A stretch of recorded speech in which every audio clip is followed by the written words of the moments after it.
निराकारमोङ्कार मूलं तुरीयं गिराज्ञानगोतीतमीशं गिरीशं निराकारमोङ्कारमूलं तुरीयं गिराज्ञानगोतीतमीशं गिरीशं करालं महाकालकालं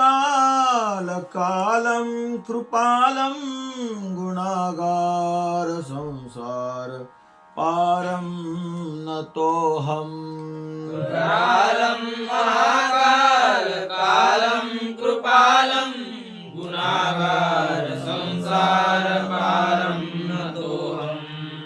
पदच्छेद निराकारम ओंकारमूलम तुरीयम गिरा ज्ञान गोतीतम ईशम गिरीशम करालम महाकालम कालम कृपालम गुणागार संसार पारम नतोहम। अन्वय असा आहे, अहम एक नंबरवर घ्या, निराकार ओंकार पासून संसार पारंपर्यंत सगळं दोन मध्ये घ्या आणि नतः मग दोन मध्ये जर आधी मग नतः समजा किंवा कळायसाठी तीन घ्या. अर्थ बघा, अहम मी.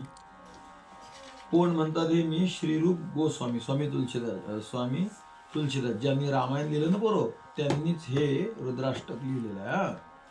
तर अहम मी निराकार स्वरूप असणारे महादेव, ओंकार मूलम ओंकारच सगळ्यांचं मूळ आहे आणि तद्रूप असणारे महादेव, तुरीयम जागृत स्वप्न आणि सुषुप्ती ह्या अवस्थाबद्ध अवस्थेतल्या झाल्या. आणि याच्या पलीकडली तुरीय म्हणजे चौथी, म्हणजे कोणती अवस्था? मोक्ष स्थिती. त्यामध्ये असणारे गिरा ज्ञान आणि गो त्यांच्या अतीत. गिरा म्हणजे वाणी, ज्ञान म्हणजे ज्ञान, गो म्हणजे इंद्रिय आणि अतीत म्हणजे अगोचर. गिरा ज्ञान वाणी ज्ञान आणि इंद्रियांना अतीत अशी जी अवस्था, त्या अवस्थेचे हे काय आहे? ईश आहेत, स्वामी आहेत. गिरीशम, गिरी म्हणजे कैलास डोंगर, ईश म्हणजे नाथ मालक, गिरीश म्हणजे कैलासाचे नाथ. करालम, कराल म्हणजे आकराळ विकराळ रूप, म्हणजेच काय? डेंजर भयंकर असणारे असे महादेव. महाकाल काल, महाकाल म्हणजे मृत्यू, मृत्यूचे काल म्हणजे मृत्यू, मृत्यूचेही मृत्यू असणारे पण मात्र चांगल्यांसाठी कृपाळू असणारे कृपालम.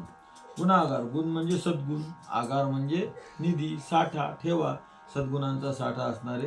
संसार पारम आणि संसाराच्या पलीकडे गेलेले, व संसाराच्या पलीकडे गेलेले म्हणजे होते आधी असं नाही, संसाराच्या पलीकडे असलेले असे त्यांना नतः त्यांना मी नमस्कार केला. जय श्री.